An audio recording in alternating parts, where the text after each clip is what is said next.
Hello everyone, कैसे हैं आप सब। हमने एक सीरीज स्टार्ट की है जिसमें हम इनकम टैक्स के डिडक्शन और एग्जम्पशन के जितने भी सेक्शन होते हैं सारे सेक्शन वन बाय वन करके डिस्कस करने वाले हैं। हमने पहले स्टार्ट किया है इनकम टैक्स का डिडक्शन, जिसमें हम ऑलरेडी कुछ सेक्शंस को डिस्कस कर चुके हैं और चैनल पे अपलोड भी कर चुके हैं। जैसा कि आप स्क्रीन पर देख सकते हैं, हमने एक प्लेलिस्ट भी बनाई हुई है, list of income tax deductions. हम जैसे जैसे सेक्शंस डिस्कस करते जाएंगे वैसे वैसे यहाँ पे अपडेट करते जाएंगे और अपलोड करते जाएंगे। ठीक है, तो आज इस वीडियो में हम डिस्कस करने वाले हैं सेक्शन 80GA, जिसका नाम है basically deduction for donation for scientific research and rural development.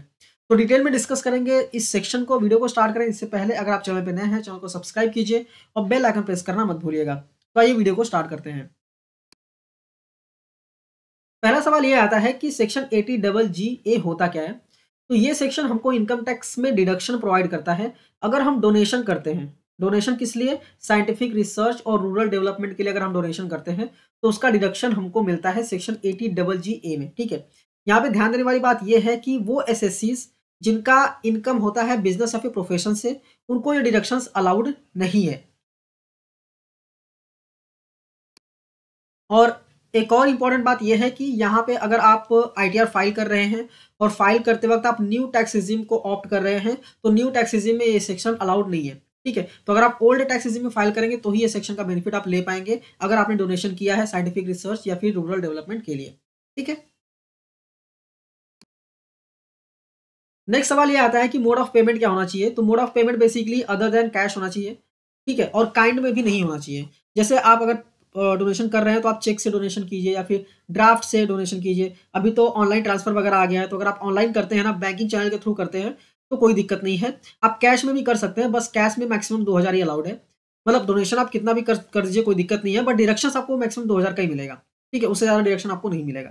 ठीक है, और 100% डिडक्शन आपको मिलता है। मतलब अगर आप ऑनलाइन चैनल थ्रू करते हैं जैसे चेक, ड्राफ्ट, या फिर अगर आप ऑनलाइन करते हैं, नेट बैंकिंग वगैरह यूज़ करते हैं, यूपीआई वगैरह यूज़ करते हैं, तो आपको 100% डिडक्शन मिलता है। ठीक है, तो अमाउंट की अगर हम बात करें कि कितने अमाउंट तक का डिडक्शन मिलता है, तो जितना भी आपने डोनेशन किया हुआ है पूरा डिडक्शन आप ले सकते हो, कोई दिक्कत नहीं है।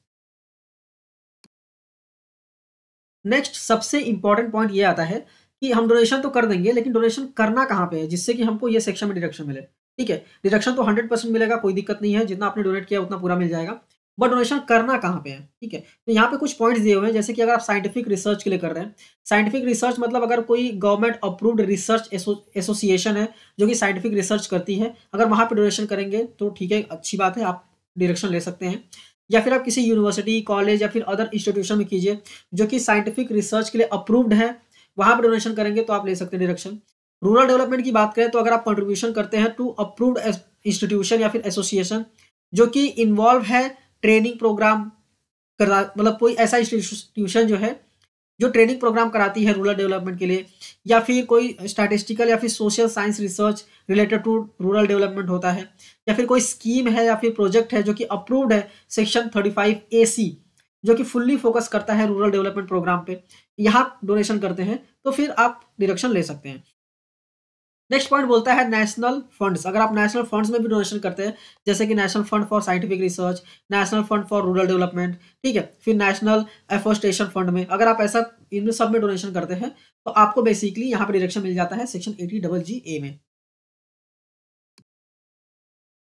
नेक्स्ट क्वेश्चन ये आता है कि हम तो समझ गए कि किसको एलिजिबल है। ठीक है, हम ये भी समझ गए कि कितने अमाउंट तक का डिडक्शन मिलता है, हम ये भी समझ गए कि कहाँ पे डोनेशन करेंगे तो डिडक्शन मिलेगा। ठीक है, और हम ये भी समझ गए कि मोड ऑफ पेमेंट क्या होना चाहिए, मतलब मोड ऑफ डोनेशन क्या होना चाहिए। हम सारी चीज़ें समझ गए हैं, बट अभी हमको ये समझना है कि अगर हम आईटीआर में डिडक्शन लेना चाहते हैं तो हमको क्या क्या डॉक्यूमेंट्स रिक्वायर्ड होंगे। ठीक है, तो पहले आईटीआर में डिडक्शन अगर आप लेना चाहते हैं आईटीआर फाइल करते वक्त, तो वहाँ पे कोई डॉक्यूमेंट्स अपलोड करने की जरूरत नहीं पड़ती है। आप सीधा अमाउंट डालिए और डिटेल्स वगैरह डालिए कि किसको आपने डोनेशन दिया हुआ है और उसका पैन क्या है, उसका एड्रेस क्या है, और आप बेसिकली फाइलिंग करके डिडक्शन ले सकते हैं।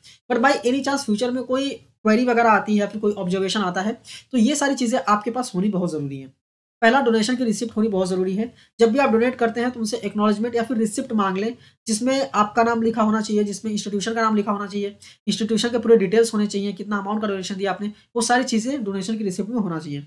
इसके बाद एक आता है फॉर्म 58A, वो भी आपको ले लेना है क्योंकि वो उसमें और भी बहुत सारी चीज़ें लिखी रहती है, जैसे पैन, डोनेशन अमाउंट, ये सारी चीज़ें, मतलब जो चीज़ें रिसिप्ट में लिखी रहती है ना, मैक्सिमम सारी चीज़ें फॉर्म 58A में भी लिखी होती हैं।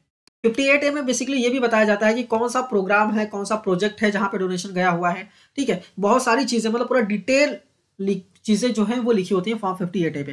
तो फॉर्म 58A कुछ लोग इसको सर्टिफिकेट भी बोलते हैं। तो आपको वो डेफिनेटली लेना है जहाँ पे भी आप डोनेशन कर रहे हैं।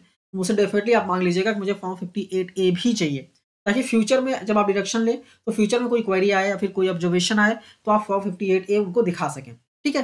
नेक्स्ट है प्रूफ ऑफ पेमेंट भी आपके पास होना चाहिए। जैसे आप बैंक से पेमेंट कर रहे हैं तो बैंक स्टेटमेंट वगैरह भी आपके पास होने चाहिए, ठीक है। डोनेशन रिसिप्ट तो आपने रखा हुआ है, ठीक है। तो चेक से पे किया है तो चेक का आप जेरॉक्स ले लीजिए, या फिर ऑनलाइन ट्रांसफर किया है तो ऑनलाइन ट्रांसफर में तो आपको बैंक डिटेल्स भी मिल जाते हैं।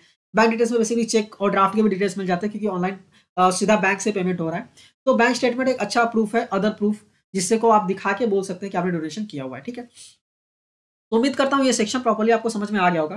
फिर भी ये सेक्शन से रिलेटेड कोई डाउट है आपको तो आप मुझे कमेंट करके पूछ सकते हैं।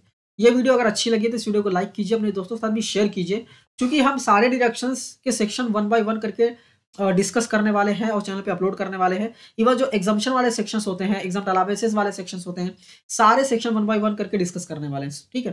तो चैनल को सब्सक्राइब करके रखिए, जिससे कि सारे सेक्शंस आप एक बार गो थ्रू कर लेंगे तो आपको एक आइडिया आ जाएगा कि कौन कौन से सेक्शंस आपके लिए एप्लीकेबल है, ठीक है, और कौन कौन से डिडक्शंस आप ले सकते हैं।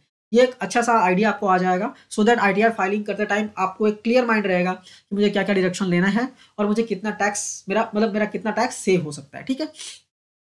एक और इन्फॉर्मेशन है, हम म्यूचुअल फंड में इन्वेस्टमेंट्स भी करवाते हैं। तो अगर आप म्यूचुअल फंड में इन्वेस्टमेंट्स करना चाहते हैं तो वीडियो के डिस्क्रिप्शन में बेसिकली आपको एक लिंक मिल जाएगा, उस पर आपको क्लिक करना है, अपना नाम और मोबाइल नंबर डाल के एंटर कर देना है, ठीक है। हमारी तरफ से आपको कॉल आएगा और हम आपको एक्सप्लेन करेंगे म्यूचुअल फंड्स के बारे में, कैसे रिटर्न्स मिलते हैं, म्यूचुअल फंड्स होता क्या है, कैसे वर्किंग करता है।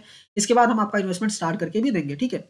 और हम आपको एप्लीकेशन भी प्रोवाइड करेंगे जिससे कि आप अपने इन्वेस्टमेंट्स को ट्रैक कर सकें, और हम आपको टैक्स प्लानिंग भी प्रॉपर्ली करके देंगे, जिससे कि फ्यूचर में जब भी आप सेल करें इन्वेस्टमेंट्स को तो आपको कम से कम टैक्स या फिर टैक्स ना के बराबर देना पड़े, ठीक है। तो मिलते हैं नेक्स्ट वीडियो में। Thank you for watching and all the best.